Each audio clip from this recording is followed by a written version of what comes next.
Hello दोस्तों, good morning. So ready for next Dheeraj की वाणी। चलिए, आज की ये स्टोरी बंदर की एक कहानी है जो हमें एक बहुत अच्छा लेसन देती है। कहानी तो बंदर की है लेकिन हमें एक बहुत अच्छा लेसन देती है, क्योंकि कई बार लाइफ में हम लोग भी उस बंदर की तरह एक्ट करने लगते हैं। लेट्स सी क्या कहती है ये स्टोरी। तो पुराने जमाने में हंटर्स जो होते थे, जो शिकारी होते थे, वो बंदरों को कैसे पकड़ते थे? वो बंदरों को पीछे भागकर या उनको तीर मारकर नहीं पकड़ते थे। वो बंदरों को पकड़ने के लिए एक तरह का ट्रैप बिछाते थे, जाल बिछाते थे। वो जाल जाल की तरह नहीं होता था, एक बड़ा हैवी भारी कांच का जार होता था। उसके अंदर उसका नेक जो होता था बड़ा छोटा होता था, उसकी जो गर्दन होती थी बड़ी संकड़ी होती थी, और वो उसके अंदर उनके पसंद का खाना रख देते थे और फिर कहीं जाकर छुप जाते थे। जब आसपास से बंदर आता था और देखता था कि कोई नहीं है, तो वो फट से उस जार के अंदर अपने हाथ को डालकर उस खाने को निकालने की कोशिश करते थे। और वो जैसे ही जार के अंदर हाथ को डालते थे और खाने को पकड़ लेते थे अपनी मुट्ठी से, और फिर जब बाहर निकालने की कोशिश करते थे तो हाथ फंस जाता था।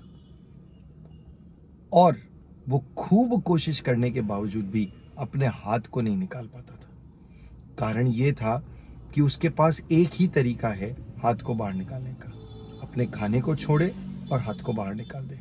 लेकिन वो न खाने को छोड़ता है न हाथ को बाहर निकाल पाता है। वो कोशिश करता रहता है पर कभी भी नहीं निकाल पाता। हम हमारी लाइफ में भी उस बंदर की तरह एक्ट करने लगते हैं। कई बार कई चीजों को इतनी जिद से पकड़ लेते हैं कि हम खुद उसमें फंस जाते हैं। अब न वो चीज छोड़े बनती है न हम बाहर निकल पाते हैं। उस अवस्था में, उस सिचुएशन में, उस चीज से बाहर निकलने का एक ही तरीका है, उस चीज को छोड़ दो। तो कई बार कई चीजों को लेट गो देना होना पड़ता है, जाने देना पड़ता है, क्विट करना पड़ता है। हमें वहां अपनी जिद छोड़नी पड़ती है, क्योंकि अगर हमने जिद नहीं छोड़ी तो हम उस शिकार में फंस जाएंगे, उस जाल में फंस जाएंगे। वो सिचुएशन हमें कभी बाहर ही नहीं निकलने देगी। तो दोस्तों, आपको इन चीजों को समझने की जरूरत है। हम सबको समझने की जरूरत है कि किन चीजों से हमें कब बाहर निकलना है और कैसे बाहर निकलना है, किन को जाने देना है और किन पर बने रहना है। तो ये थी आज की धीरज की वाणी। Thank you everyone, take care, good luck.